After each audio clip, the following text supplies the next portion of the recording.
우크라이나군은 세베로도네츠크에서 성공적인 국지적 반격을 감행했습니다. 러시아는 그 도시에 대한 직접적인 공격을 진척시켰고 도시를 포위하기 위한 광범위한 작전은 더디게 진행됐습니다. 동부 우크라이나에서의 우크라이나 군의 방어는 여전히 효과적입니다. 러시아군은 이지움의 남서쪽과 리만 지역에서 일련의 공세 작전을 시작했습니다.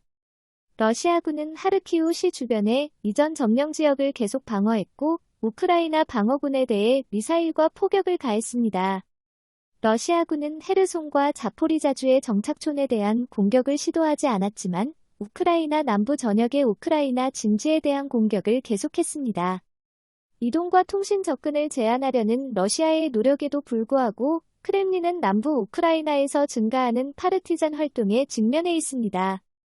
파르티잔은 적의 배후에서 통신-교통시설을 파괴하거나 무기나 물자를 탈취하고 인명을 살상하는 비정규군을 말합니다. 특히 우리나라에서는 6.25 전쟁 전후의 각지에서 활동했던 공산 게릴라를 이릅니다. 러시아군 점령 지역에서는 파르티잔의 활동으로 러시아군이 어려움을 겪고 있습니다. 우크라이나 관리들은 포로가 된 마리우폴 수비대원들의 포로 교환을 위한 협상을 계속하고 있습니다.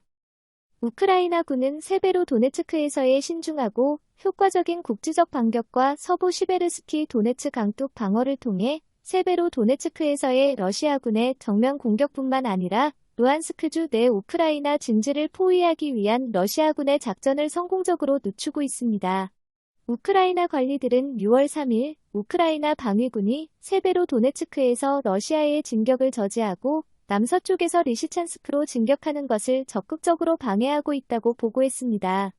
루안스크주의 세르이 하이다이 주지사는 6월 3일 러시아군이 향후 2주 내에 2주의 나머지 10%를 점령할 것이라는 영국 국방부의 전망에 동의하지 않았으며 우크라이나 군은 추가 반격을 감행하고 자신들의 위치를 방어할 수 있는 충분한 증원과 장비를 보유하고 있다고 주장했습니다.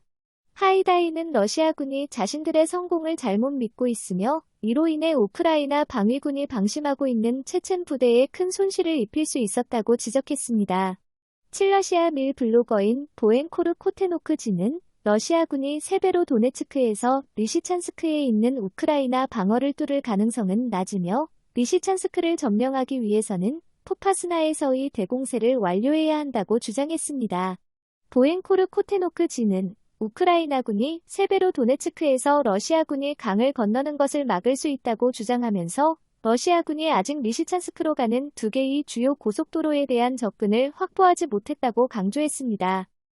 러시아군이 5일 우크라이나 수도 키이우의 미사일 공격을 단행했습니다. 비탈리 클리치코 키이우 시장은 이날 오전 러시아군 미사일이 키이우의 불특정 기반 시설을 공격했다고 소셜미디어를 통해 밝히고 여러 차례의 폭발이 있었다고 덧붙였습니다. 공습 직후 우크라이나 군과 경찰은 시내 주요 도로를 봉쇄했습니다. 클리치코 시장은 미사일이 다르니츠키, 드니프로우스키 지역을 강타했으며 폭발 당시 공습경보 사이렌이 울리고 긴급 구조대가 현장에 도착했다고 설명했습니다. 다르니츠키, 드니프로우스키는 키이우 도심부터 동남부 외곽 지역까지 아우르는 구역입니다. 이번 공격으로 한 명이 다쳐 병원으로 옮겨진 것으로 현지 언론이 보도하는 가운데 사망자 발생 여부는 아직 확인되지 않았습니다. AP통신은 이날 키이우 공습이 러시아가 우크라이나 전역에 대한 광범위한 공격을 포기한 이후에도 여전히 우크라이나 수도를 공격할 수 있는 능력과 의지를 갖고 있다는 것을 보여준다고 분석했습니다. 러시아 국방부는 이날 5일 장거리 로켓을 키이우를 향해 발사해 T-72 탱크와 장갑 차량들을 파괴했다고 발표하며 미사일 공격 사실을 확인했습니다. 이들 탱크와 장갑차는 우크라이나가 동유럽 국가들로부터 넘겨받아 수리 건물에 보관하고 있던 것들입니다. 이 밖에 러시아의 미사일이 키이우의 철도 인프라에도 떨어졌다고 우크라이나 대통령실은 밝혔습니다. 이날 우크라이나 공군은 성명을 통해 예비 데이터에 따르면 러시아의 전략 폭격기 Tu-95가 카스피해에서 미사일을 발사했다고 밝혔습니다. 카스피해는 키이우에서 1300km 이상 떨어진 곳입니다. 러시아군이 전략 폭격기까지 동원해 이렇게 먼 거리에서 장거리 미사일로 키이우를 타격한 것은 미국과 유럽 등 서방의 우크라이나 군수 지원을 겨냥한 경고 성격으로 주요 매체들이 해석하고 있습니다.